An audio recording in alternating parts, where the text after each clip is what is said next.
Hi everyone. இன்னைக்கு நம்ம பார்க்க போகிறது ஒர்க்மேன் காம்பன்சேஷன் ரிசர்வ்.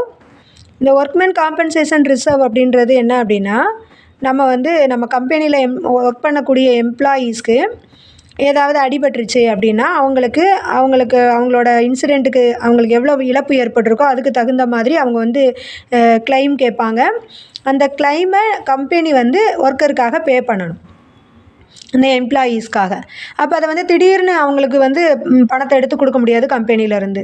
ஸோ இதுக்காக ஒரு ரிசர்வை நம்ம ப்ரொவைட் பண்ணி வச்சுருக்கோம். ப்ராஃபிட்டில், அதாவது கம்பெனியில் கிடைக்கக்கூடிய ப்ராஃபிட்டை வச்சு ஒரு ரிசர்வை க்ரியேட் பண்ணி வச்சுருக்கோம். அதுக்கு பேர் தான் ஒர்க்மேன் காம்பன்சேஷன் ரிசர்வ். அப்போ இந்த ஒர்க்மேன் காம்பன்சேஷன் ரிசர்வ் அப்படின்றது பேலன்ஸ் ஷீட்டில் liability side reserves and surplus அதில் இருக்கும்.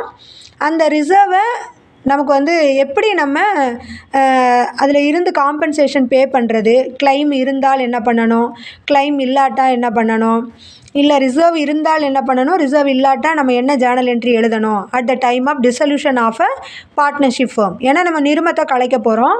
அந்த நிறுமத்தை கலைக்கும் பொழுது அந்த workmen compensation reserve liability side இருந்தால் அதுக்கான அட்ஜஸ்ட்மெண்ட் என்ன, ரிசர்வ் இருக்குது, லயபிலிட்டி, அதாவது கிளைம் கேட்குறாங்க, ஒரு ஒர்க்கர் கிளைம் கேட்குறாரு, அப்போ நம்ம என்ன அட்ஜஸ்ட்மெண்ட் எழுதணும், அந்த மாதிரி நம்ம என்ன அட்ஜஸ்ட்மெண்ட் பண்ணுறது அப்படின்றத ஒரு 5 கேசஸில் கொடுத்துருக்காங்க. இந்த இல்லஸ்ட்ரேஷன் 4ல் இல்லஸ்ட்ரேஷனை பாருங்கள். ஷிவ் அண்ட் மோகன் were partner sharing the profits in the ratio of 3:2. இதில் ஒர்க்மேன் ஃபஸ்ட்டு கேஸ் பார்த்தோன்னா ஒர்க்மேன் காம்பன்சேஷன் ரிசர்வ் பேலன்ஸ் ஷீட்டில் 75,000 இருக்குது. பட் இதுக்கான கிளைம் எந்த அமௌண்ட்டும் ஒர்க்கர் கேட்கலை. அப்போ நம்ம இந்த ரிசர்வை நம்ம என்ன பண்ணலாம், இந்த ரிசர்வ் யாருக்கு கொடுக்க வேண்டிய பொறுப்பு இருக்குன்னா அந்த பார்ட்னருக்கு சேர வேண்டியது. So without any claim the reserve can be transferred to the partners capital account, all partners capital account.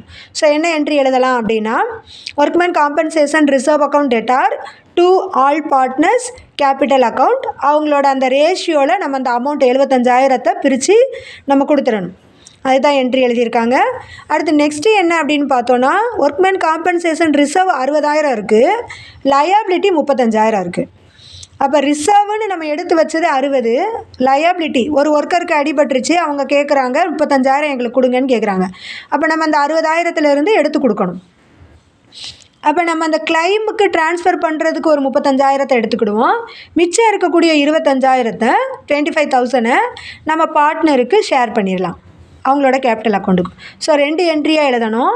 Workmen compensation reserve account debtor to realisation account.